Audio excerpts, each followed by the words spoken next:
সুপ্রিয় দর্শক, শুভেচ্ছা নিন। সবাইকে আমন্ত্রণ জানাচ্ছি বাংলা ভিশনের স্বাস্থ্য চিকিৎসা বিষয়ক সাপ্তাহিক আয়োজন সরাসরি সম্প্রচারিত অনুষ্ঠান এএসপিসি নিবেদিত বাত ব্যথায় ম্যানুপুলেশন থেরাপি অনুষ্ঠানটি দেখবার জন্য আপনাদের সঙ্গে আছে আমি ডাক্তার ফায়াম আহমেদ রূপম। দর্শক, আমাদের এমন অনেক রোগী আছেন, এমন অনেক ব্যক্তি আছেন যারা প্রতিদিনই কোনো না কোনো সময় বিভিন্ন পজিশনে থাকার কারণে কোমর ব্যথায় বা লো ব্যাক পেনে ভুগেন। কেউ কেউ বলেন বিছানায় শুতে গেলে তার ব্যথা হয়, কেউ কেউ বলেন চেয়ার থেকে উপরে ওঠার সময় ব্যথা হয়, কেউ কেউ বলেন হাঁটারও বা দৌড়ানোর সময় ব্যথা হয়, অন্যান্য সময় ভালো থাকেন। এই যে এরকম ব্যথার একটা চেঞ্জ, এই ব্যথার এই চেঞ্জের কারণগুলো জানা দরকার, এটা চিকিৎসাটা কি এটা জানা দরকার, এবং কীভাবে ভালো থাকবেন এই বিষয়গুলোও আমাদের জানা দরকার। এই বিষয় নিয়ে কথা বলার জন্য এবং আপনাদের প্রশ্নের উত্তর দেওয়ার জন্য আজ আমাদের সেটে উপস্থিত হয়েছেন আমাদের দেশের একজন খ্যাতিমান কনসালটেন্ট ফিজিওথেরাপিস্ট। আসুন পরিচিত হয়ে নিয়ে আজকের অতিথির সঙ্গে। উপস্থিত আছেন এএসপিসি ম্যানুপুলেশন থেরাপি সেন্টারের চেয়ারম্যান ও চিফ কনসালটেন্ট এবং ঢাকা কলেজ অফ ফিজিওথেরাপির সহকারী অধ্যাপক doctor M Shahadat Hossain. Doctor Shahadat Hossain, আমন্ত্রণ জানাচ্ছি। ধন্যবাদ আপনাকে। দর্শকবৃন্দ, এই বিষয় নিয়ে আপনাদের কোনো প্রশ্ন থাকলে আপনারা টিভিস কলেজে ফোন নাম্বারটি আসছে, সেই নাম্বারে কল করে সরাসরি আমাদের আজকের বিশেষজ্ঞ অতিথির কাছে প্রশ্ন করতে পারেন, তিনি আপনাদের উত্তর দেবেন। অনুষ্ঠানটি কিন্তু বাংলা ভিশনের ফেসবুক পেজেও সরাসরি প্রচারিত হচ্ছে। সেক্ষেত্রে আপনারা লগ ইন করবেন www.facebook.com/বাংলাভিশন লিখে। দর্শক, আসুন তাহলে আমাদের আজকের আলোচনাটা শুরু করি। ডক্টর শাহাদাত হোসেন, যেটা বলছিলাম যে বিভিন্ন সময় মানুষজন বিভিন্ন ধরনের ব্যথার কথা বলেন। কেউ কেউ শুয়ে থাকলে ব্যথার কথা বলেন, চেয়ার থেকে উঠার সময় বা চেয়ারে ব্যথার কারণ। প্রথমে একটু মোটা দাগে জানতে চাচ্ছি আসলে এটার কারণটা কি, বিভিন্ন পজিশনে থেকে এই কোমর ব্যথা হওয়ার কারণগুলো কি কি? বেসিক্যালি কোমর ব্যথার অনেক কারণই আছে। তো এমনিতেই অনেক গবেষণায় দেখছে লাস্টে বলছে কোমর ব্যথার কারণ আননোন। আচ্ছা, কিন্তু আমি এটা আমার by the experience of 18 years আমার কাছে মনে হয় কোমর ব্যথার কারণ আসলে আননোন না, সেটা হলো গ্যাপ অফ অ্যাসেসমেন্ট। যে আমরা যেভাবে অ্যাসেসমেন্ট করি, রোগ নির্ণয় করতে চাই, সেটা যদি গ্যাপ থাকে তাহলে কিন্তু সেটা আননোন আমরা বলতে হবে। আমি মনে করি যে হয়তো আমি 80% চিকিৎসা জানি বা অ্যাসেসমেন্ট করতে পারি, আমার কাছে মনে হবে 20% আননোন। তার মানে আমাদেরকে চিন্তা করতে হবে রিজন অফ পেইনের জন্য দরকার নলেজ, এক্সপেরিয়েন্স অ্যান্ড স্কিল। যে তিনটা মিলে যদি আপনার এটাকে অ্যাসেসমেন্ট করতে যান তাহলে কিন্তু খুব ইজিলি আপনার রোগ নির্ণয়গুলো বের হয়ে আসে আসলে কারণগুলা। আর যদি ল্যাবরেটরি চিন্তা করি যে আপনি কিভাবে মেরুদণ্ড কোমরটাকে ব্যবহার করতেছেন সেটার উপর ডিপেন্ড করবে যে আপনি কোন পজিশনে ব্যথাটা হয়। প্রত্যেকটা ব্যবহারই একটা লিমিট থাকে। কেউ যদি 6টা 60 বছরে পরে আর কেউ যদি 2টা 60 বছরে পরে, নিশ্চয়ই যিনি 2টা 60 পরে তার ময়লা বেশি হবে, তার আয়ুষ্কাল কমে যাবে তাড়াতাড়ি, যিনি কালার চেঞ্জ হবে, যিনি 6টা পরেন সে কিন্তু খুব কমফোর্টেবলি করতে পারবেন। তার মানে আমি আমার কোমর কীভাবে ব্যবহার করতেছি, কতক্ষণ করতেছি, তারপরে সেই অনুসারে কোনো প্রিভেন্টিভ মেজার আমি ইউজ করতেছি কিনা তার উপর ডিপেন্ড করতেছে যে আলটিমেটলি ব্যথার কারণ এবং ধরন এবং তার চিকিৎসা। আমাদের দেশে অনেকে অফিস ওয়ার্ক করেন, চেয়ারে বসে অনেকক্ষণ থাকেন। চেয়ারে যখন বসে থাকছেন, কাজ করছে ঘন্টার পর ঘন্টা, সমস্যা তো হচ্ছে না, কিন্তু চেয়ার থেকে যখনই দাঁড়াতে গেলেন, হাঁটতে গেলেন, তখনই সমস্যাটা সৃষ্টি হলো কেন? গবেষণায় দেখা গেছে যারা প্রতিদিন 8 ঘন্টার উপরে বসে কাজ করে, 8 ঘন্টার উপরে কাজ করে, তাদের কয়েক গুণ পরিমাণ কোমর ব্যথা বেড়ে যাওয়ার সম্ভাবনা আছে বা কোমর ব্যথা হয়। এটা একটা মেটা অ্যানালাইসিস, অনেকগুলো রিসার্চের সমন্বয়ে যে অ্যানালাইসিস করে যে মেটা অ্যানালাইসিস, সেটা দেখা গেছে যারা বসে কাজ করে মিনিমাম 8 ঘন্টা বা তার অধিক, তাহলে দেখা গেছে যে তাদের কোমর ব্যথা বেশি হয়। আলটিমেটলি বসা একটা পজিশন যেখানে আমরা আমাদের পজিশনটা কতটুক মেনটেন করলাম বা মেরুদণ্ড কতটুক সোজা হয়ে বসলাম, বা আমার মেরুদণ্ডের যে কার্ভ থাকে নর্মালি, অনেকেই বলে দেখবেন যে আমার এক্স রে করে মেরুদণ্ডের হাড় সোজা হয়ে গেছে। কেন হাড় সোজা হয়? আমি তো ব্যথা না হলে আর আমি কিন্তু ডাক্তার দেখাই না, এক্স রেও করি না, তো হঠাৎ করে ব্যথা হলো, হঠাৎ করে হাড় সোজা হলো, ব্যাপারটা তা না, হঠাৎ করে তো না। এই জন্যেই যারা বলে যে বসা থেকে উঠতে গেলে ব্যথা লাগে, কিছুক্ষণ হাঁটলে আবার কমে যায়, তার মানে তার যে বসা কাজ করতেছে নিশ্চয়ই সে কুজু হয়ে কাজ করতেছে, সামনে দিকে স্লাউস পোশ্চার, মানে পেটকে ভাঁজ করে কাজ করে। আচ্ছা। বিশেষ করে আমাদের দেশে যারা কম্পিউটার জব করে এবং ফিমেল 90% ফিমেল মহিলা বা মা বোন বা বিশেষ করে যাদের বয়স 15-16 বা এই বয়সটা টিনেজ যারা থাকে তারা কুজু তো হয়, এমন কুজু হয় মনে হয় যেন তাদের পিঠটা বাঁকা করে বসেছে। আচ্ছা। এই সমস্ত ক্ষেত্রে তাদের যে ব্যাকের স্ট্রাকচার সেটা চেঞ্জ হয়ে যায়। আচ্ছা। যার পরিপ্রেক্ষিতে ধরে নেন যে এই সমস্ত রুগীরা যারা বসা থেকে ব্যথা করতেছে উঠতে গেলে ভালো লাগে, তার মানে হচ্ছে ওঠা অবস্থায় তার যে স্ট্রাকচার সেটা কারেক্টেড হয়ে যাচ্ছে, আচ্ছা। এই জন্য তার ব্যথাটা কমে যায়। এই জন্য আবার লং টাইম বসে থাকলে ব্যথাটা বেশি হয়। আচ্ছা। ব্যাপারটা হচ্ছে তাই আসলে, এবং সেটা কিন্তু পুরোপুরি ভালো হওয়ার মতো। আচ্ছা। পুরোপুরি ভালো হওয়ার মতো, ভালো হওয়ার জন্য দরকার সঠিক একটা অ্যাসেসমেন্ট। আচ্ছা, মানে এই সমস্যাটা পুরোপুরি ভালো হওয়া বা নিরাময়যোগ্য। আপনি ব্যাক স্ট্রাকচারের কথা বললেন, গঠন, এটা বলতে আমরা সাধারণভাবে বুঝি যে হাড় এবং জয়েন্টের সমস্যাই। তাহলে এই ব্যথার কারণ কি মূলত এই হাড় এবং জয়েন্ট, নাকি আরও কোনো কিছু? আমি যদি আপনাকে বলি, muscle is a main thing. If you take care of your muscle, আপনার জয়েন্টগুলো কিন্তু অটোমেটিক কেয়ার হবে। যদি আপনাকে আমি সহজভাবে বলি, কান টানলে মাথা আসে, এটা অনেকেই বলে। আমার যদি শরীরে কোনো মাসেল না থাকে তাহলে ইন দ্যাট কেসেস হাড়ের কোনো দাম নাই। তার মানে bone can't move without helping by the muscle. আচ্ছা। আবার muscle cannot move without helping বা without support by the nerve. মানে নার্ভ ছাড়া মাসল কখনোই মুভ করবে না। আর nerve cannot do work without signal from the brain. আচ্ছা। তার মানে আপনি যেটা বললেন, একটা স্ট্রাকচারে হাড় থাকবে, হাড়ের মাধ্যমে জয়েন্ট তৈরি হবে, এটা একটা সাধারণ স্ট্রাকচার। কিন্তু মাসেল যদি তার মাসেলের অরিজিন, ইনসারশন, মাসেলের ফাংশন, মাসেলের ইফিকেসি, কার্যকারিতা যদি সঠিক না হয়, তাহলে বোন ইজ ক্রিয়েটিং সাম ডিফরমেশন। যে ডিফরমেশনটা creating some compression on the nerve. In that cases the patient is feeling pain. Not only that, যদি কারো মাসেল উইক হয়ে যায় সেক্ষেত্রে সে বোনটাকে ধরে রাখতে পারবে না, যার ফলে পার্শ্ববর্তী যে নার্ভ থাকবে সেই নার্ভে যদি চাপ দেয় বা মাসেল স্ট্রেস হয় তখন কিন্তু আপনার ব্যথা হবে। ব্যাপারটা আমরা অনেক বিস্তারিতভাবে আপনার কাছে জানলাম যে ব্যথা কিভাবে সৃষ্টি হয়। একটি কথা আপনি বললেন যে অনেকক্ষণ ধরে একই পজিশনে থাকার কারণে এই সমস্যাটা হচ্ছে, এই কারণে মাসেলের উইকনেস কাজ করে, এটার সাথে বোন এবং জয়েন্ট জড়িত। ঘুমানো তো আমাদের জীবনে 1/3 সময় আমরা ঘুমিয়ে কাটাই বিছানায়।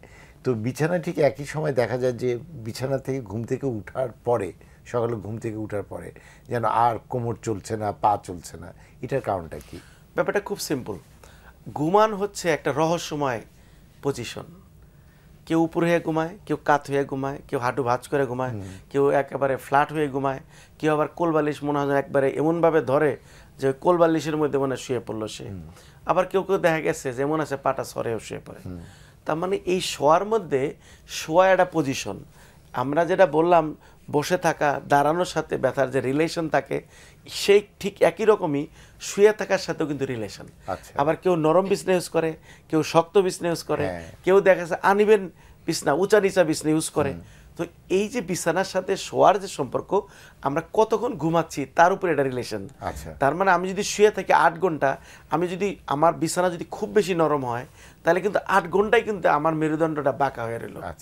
আবার যদি শক্ত হয় বিছানা, অনেকে আছে হার্ডবোর্ডে শয়, অনেকে ফ্লোরের মধ্যে শয়। I don't understand why exactly the person is choosing in the floor. এটা কোনো যুক্তিকতা নাই, অনেকে বলে ভালোও লাগে। কিন্তু আমি যেটা সাজেস্ট করি যে এই যে ফ্লোরে শোয়াটা হার্ড এরিয়াতে, it is also maybe the reason of low back pain, কারণ এটা ইনজুরির একটা বিশাল চান্স থাকে। বেশি শক্ত হওয়া যাবে না, বেশি এটা ফার্ম বিছানা হতে হবে, তোষকের বিছানা। দর্শকের ফোন নিয়ে আপনার কাছে আসছি। প্রিয় দর্শক, আসসালামু আলাইকুম। আপনার নাম বয়স বলে প্রশ্নটি করুন। হ্যালো, ওয়ালাইকুম সালাম। হ্যাঁ, শুনতে পাচ্ছি, বলুন। দর্শক, আপনার প্রশ্নটি করুন। জি জি, আসসালামু আলাইকুম। আমি সিলেট থেকে বলছিলাম। হ্যাঁ, বলুন। ওই আমি রাত্রে শুয়ে থাকলে ওই মনে করেন যে দেখা গেছে 4-5 ঘন্টা ঘুমানোর পরে আমি যদি বিছানা থেকে উঠি, ওঠার সাথে সাথে দেখা গেছে যে আমি যদি 30-40 সেকেন্ড মানে অপেক্ষা করা লাগে, তারপরে দাঁড়াইতে হয়। আমার মাজা মানে ওই সময় দেখা গেছে যে পুরা বডি দেখা গেছে ব্যথা, পরে বৈশা থাকলে 1 মিনিট বৈশা থাকলে আস্তে আস্তে মনে করেন দাঁড়াইতে পারি। আপনার বয়স কত? আমার বয়স 54। আপনি কি ধরনের কাজ করেন সারাদিন? আমি সাধারণত আমাদের পেট্রোল পাম্প আছে ওইগুলা, আর এই যে কিছু ইঞ্জিনিয়ারিং কাজ আছে এগুলা করি। মানে চেয়ারে বসে কাজ করতে হয় দীর্ঘক্ষণ, এরকম কিছু? চেয়ারের ভিতরে থাকে না সাধারণত, মাঝে মাঝে ড্রাইভও করতে হয়। আচ্ছা, ডক্টর সাদাত কোন প্রশ্ন? না ঠিক আছে, ধন্যবাদ ভাই, আপনার প্রশ্ন উত্তরটা জেনে নিন। জি, কমন হচ্ছে ওনার মনে ডায়াবেটিক থাকতে পারে। আচ্ছা, তো একটা ইস্যু হলো যাদের ডায়াবেটিক থাকে এবং যাদের বয়স 50-এর উপরে, আমরা একটা জয়েন্টের নাম বলি মেরুদণ্ডে, যেটাকে আমরা বলি ফ্যাসেট জয়েন্ট।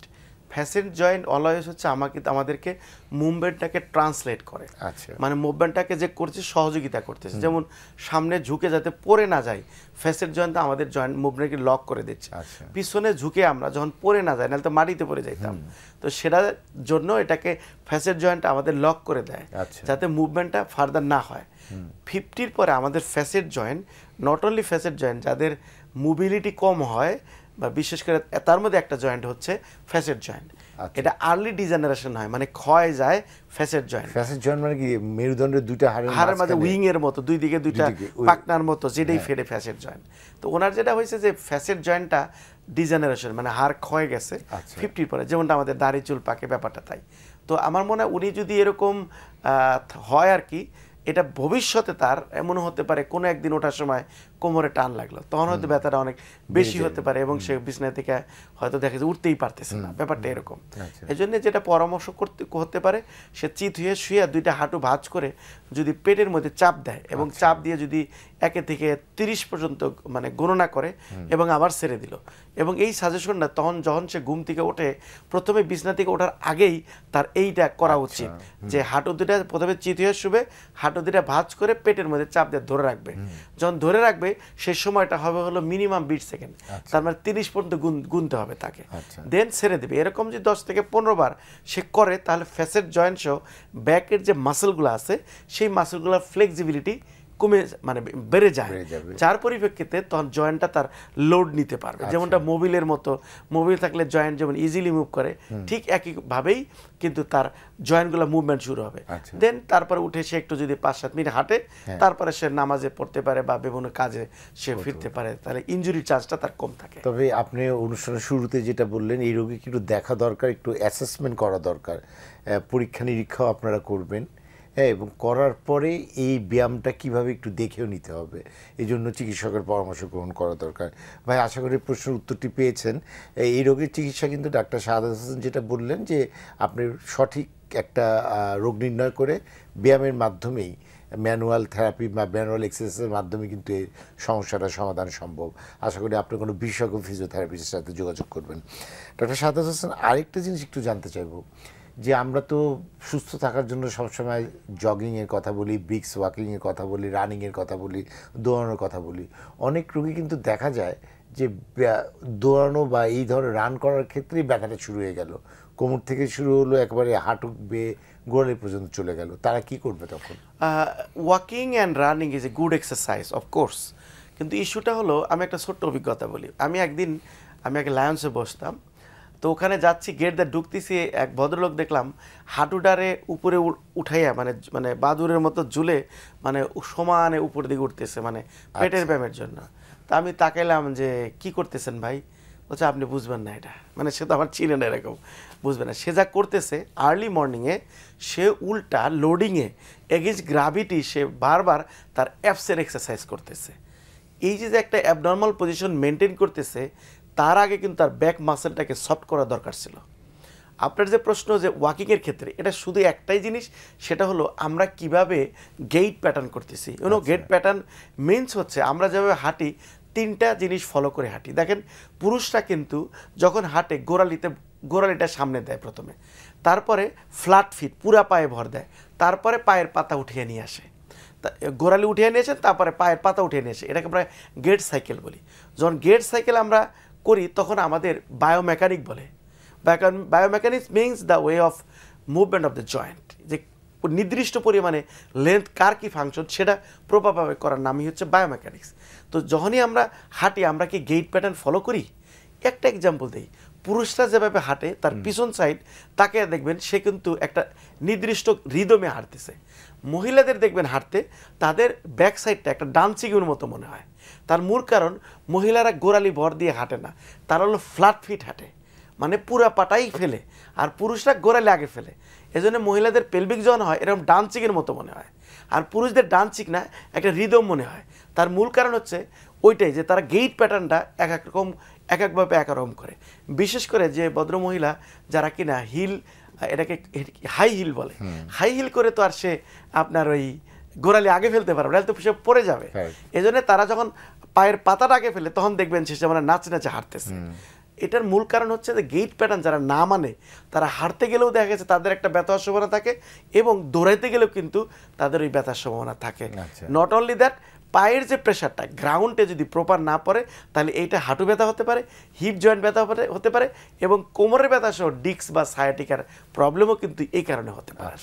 আমরা কিভাবে হাঁটবে পুরুষরা এবং নারীরা সেটাও জেনে গেলাম আপনার কাছ থেকে, অথবা হাঁটারও একটা সঠিক নিয়ম আছে এটিও আমাদের জানতে হবে।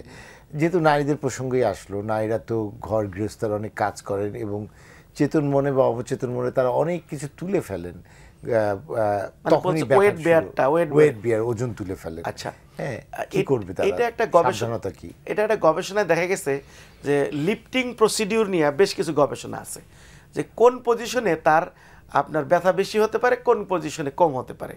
এটা আনসারটা খুব সহজ আউটকাম আমরা গবেষণায় দেখা গেছে। যারা প্রপার ওয়েট লিফটিং ফলো করে, প্রপার বলতে আমরা কি বুঝি, যখন আমরা ডাইরেক্ট সামনে ঝুঁকে ওজনটা উঠাই তখন আমাদের মেরুদণ্ডের চাপটা বেশি পড়ে। যখনই আমরা হাঁটুটা ভাঁজ করে একটু সে ফর এক্সাম্পল 10 ডিগ্রি যদি ভাঁজ করি তাহলে আমাদের কোমরে ভরটা বেশি পড়বে। তাহলে আমরা ওয়েটটা উঠাবো কিভাবে? মা বোনরা হাঁড়ি পাতিল উঠাবে কিভাবে? তারপরে যিনি বস্তা উঠান সে কিভাবে উঠাবে? অথবা সাধারণ মানুষ যখন আমরা একটা কলম নিচে পড়লো সেটা কিভাবে উঠাবে? একটা হলো ওয়েট ছাড়া, একটা হলো নিচে কিছু পড়ে গেলে সেটা উঠানো। তার মানে আপনি যখন উঠাইতে চাচ্ছেন, যদি সরাসরি সামনে ঝুঁকে ওই অবজেক্টটাকে উঠাইতে চান তাহলে সরাসরি কোমরে টান পড়ে, যার পরিপ্রেক্ষিতে মাসেল, জয়েন্ট এবং স্ট্রাকচার পুরোপুরি ইনভলভ হয়। তখন অনেক ক্ষেত্রে মাসেলগুলো ক্র্যাম্প করে এবং অনেক দিন ব্যথা হয়, অনেকের ক্ষেত্রে ডিস্ক প্রলাপস হয়। অনেকে বলে স্যার আমি তো সামনে ঝুঁকতে গেছি পিছনে একটা রগে টান লাগলো, এই টান মানে কিন্তু ডিস্কের প্রবলেম। তো সেজন্য আমাদের যেটা লিফটিং প্রসিডিউর হওয়া উচিত হলো হাঁটুটাকে 50% না হলেও অন্তত 20 ডিগ্রি, মানে একটু বাজ আছে একটু বাজ করে নিয়ে তারপরে আমরা সামনে ঝোঁকা। দেখবেন আপনি যারা এখন এই প্রোগ্রামটা দেখতেছেন তারা একটা কলম নিচে ইচ্ছা করে ফেলে দেন এবং সামনে ঝুঁকে উঠাইতে যান, যে কষ্টটা হয় ঠিক 20 ডিগ্রি হাঁটু ভাঁজ করে একটা কলমটা উঠাইতে যান, অনেক সহজ হবে এবং কোমরটা অনেক ফ্রি থাকবে। সেক্ষেত্রে নিচের জয়েন্টগুলো ইনভলভমেন্টটা বেশি হয়। এজন্য আমাদের উচিত সরাসরি সামনে না ঝুঁকে আপনার এইভাবে, যেমন দেখেন একটা যৌক্তিক ইস্যু দেখেন, আমরা যখন নামাজ পড়ি আমরা কিন্তু নামাজ সরাসরি পায়ের নিচে আগে যাই না। আলহামদুলিল্লাহ যে আল্লাহ পাক আমাদের কিন্তু আগে হাঁটুতে ভর দেই, হ্যাঁ, তারপরে রুকু সেজদার আগে একটা স্টেপ আমাদের ফলো করতে হয়। প্রথমে রুকে তারপরে সেজদা যাচ্ছি কখন? যখন আমরা একবারে যাচ্ছি, একবারে যখন যাই তখন কিন্তু সে পুরোপুরি কেউ ঝুঁকে না, হাঁটুতে টাচ করেই কিন্তু ঝুঁকতেছে। তার মানে একটা স্টেপ কিন্তু আমরা ফলো করতেছি। এগুলো আমাদের জানা দরকার আমাদের প্রতিদিনের জীবনে।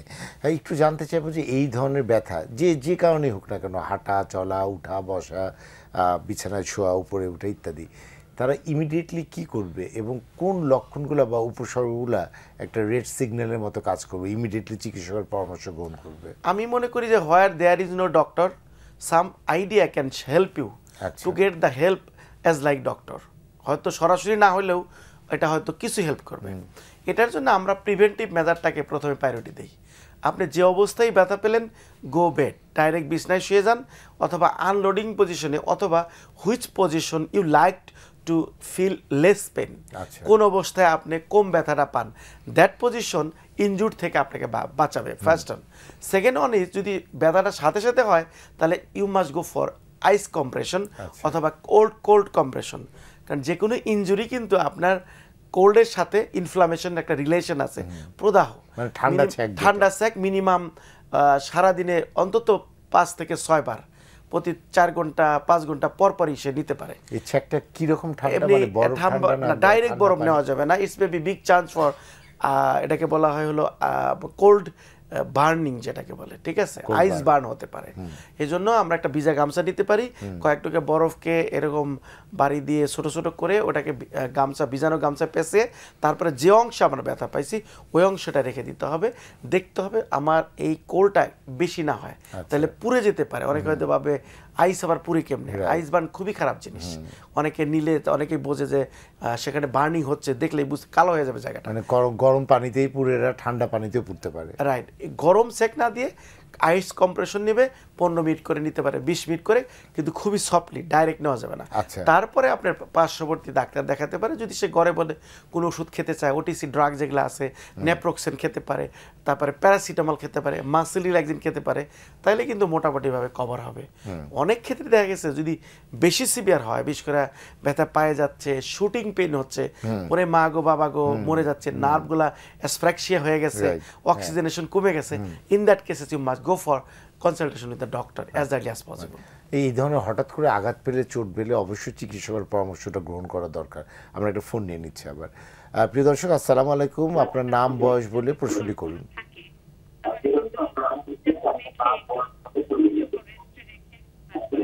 দর্শক, টিভির ভলিউমটা কমিয়ে প্রশ্নটি করুন।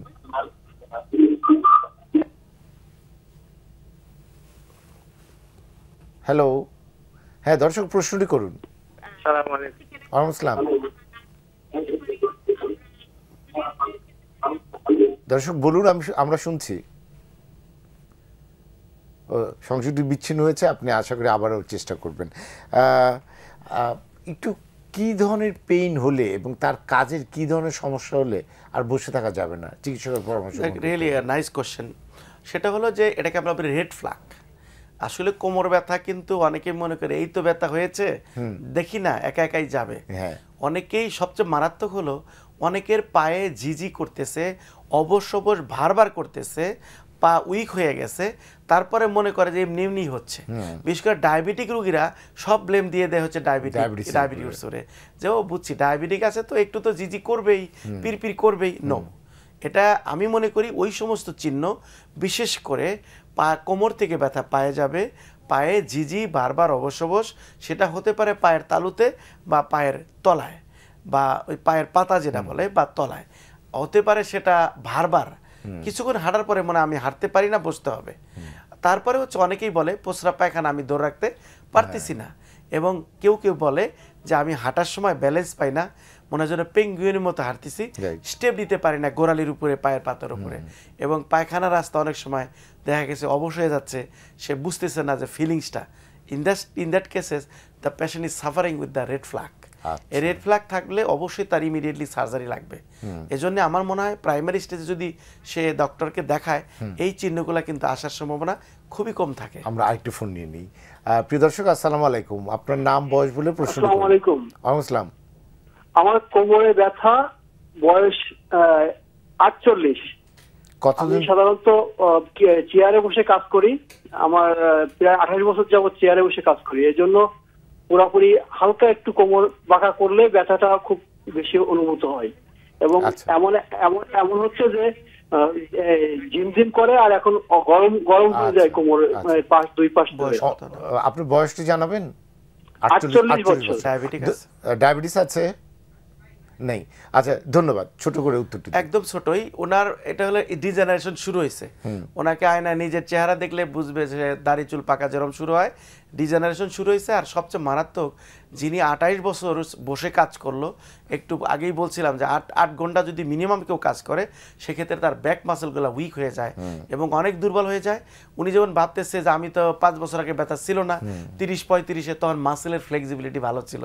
যখন 45 ক্রস করে তখন মাসেলের ফ্লেক্সিবিলিটি কমে যায়, ইফিকেসি কমে যায়, কার্যকারিতা কমে যায়, জয়েন্টের স্প্রিংগুলা কমে যায়, যার পরিপ্রেক্ষিতে তার ব্যথা শুরু হয়েছে। প্রথম স্টেপ থাকে ব্যথা, তারপরে ঝিনঝিন, তার মানে ওনার নার্ভেও ধরে গেছে। ওনার এই সমস্যাটা হতে পারে স্পাইনাল নার্ভ থেকে, যেটাকে আমরা সায়াটিকা বলি। Better idea to consult with the ফিজিওথেরাপির ডাক্তারের সাথে সে কথা বলতে পারে, যে আর্লি সে রিকভারি হবে। Exercise is the best way to come out again. তো সামগ্রিকভাবে ডাক্তার সাদাত হোসেন আমাদেরকে জানাবেন যে আমরা কোমর ব্যথার সাথে কাজের বা বিভিন্ন পজিশনের বিষয়ে আলোচনা করলাম, এই ব্যথামুক্ত জীবনযাপনের জন্য আপনার কিছু পরামর্শ আমাদেরকে দিন। আমি সবসময় বলি posture is the main thing. যে ব্যথার জন্য সবচেয়ে বড় কারণ হচ্ছে প্রায় 70% হচ্ছে আমি কি কাজ করি কিভাবে করি। এজন্য বসার সময় যেহেতু আমাদের দেশের ম্যাক্সিমাম মানুষই বসে সময় কাটায়, দেখেন একটা অফিসে গেলেন একটু বসেন, মানে একটু বসেন, এই বসা হলো গবেষণায় দেখা গেছে যে কিলিং করতেছে, ইচ অ্যান্ড এভরি নাকি the sitting posture killing you. তো সেক্ষেত্রে বসাটা অবশ্যই 1 ঘন্টার উপরে হবে না। যদি কেউ দাঁড়িয়ে কাজ করে সেক্ষেত্রেও কিন্তু 1 ঘন্টার উপরে হবে না। 2 থেকে 5 মিনিট সে হাঁটবে, অথবা সে উঠে বসে বসবে, দাঁড়ায় থাকলে বসবে, বসা থাকলে সে দাঁড়ায় হাঁটবে। একটা লাম্বার রোল ইউজ করতে পারে to protect the back or maintain the curvature, মেরুদণ্ডের কার্ভেচার। পানি খেতে হবে মিনিমাম 3 থেকে 3.5 লিটার। যদি একেবারে কিছু না পারে প্রতিদিন অন্তত সে 1 ঘন্টা বা 50 মিনিট যদি সকাল বিকাল যে কোনো একটা সময়ও হাঁটে, তাহলে অন্তত স্পাইন বা পেলভিকের যে শেপগুলো মেনটেন থাকবে। এটাই তাদের জন্য মেন নিয়ম মানাটা। অথবা এই সুন্দর জিনিসগুলো, এই অল্প কিছু জিনিসই যদি আমরা প্রতিদিন মেনে চলি তাহলে আমরা ভালো থাকতে পারবো। অনেক অনেক ধন্যবাদ ডাক্তার শাহাদাত হোসেন। প্রিয় দর্শক, এই ছিল আজকের মতো আমাদের আয়োজন। ডাক্তার শাহাদাত হোসেন জানালেন প্রতিদিনের জীবনে ব্যায়াম দরকার। প্রতিদিন আপনার যেন পোস্চার বা পজিশনটা একটু চেঞ্জ করেন কিছুক্ষণ পরপরই, এটিও মেনে চলা দরকার। সাথে সাথে সুষম খাবার, পুষ্টিকর খাবার এবং ভিটামিন ডি বা জন্য সূর্যালোক দেখানো, এই বিষয়টিতে আমরা প্রতিনিয়ত অনুষ্ঠানে আলোচনা করে থাকি। দর্শক, আজকের মতো এখানে শেষ করছি এবং আগামী শনিবার ঠিক একই সময় অর্থাৎ বিকাল 5টায় আবারও উপস্থিত হব নতুন কোনো বিষয় নিয়ে আলোচনা করার জন্য। তার আগ পর্যন্ত আপনারা সবাই ভালো থাকুন, সুস্থ থাকুন। শুভেচ্ছা।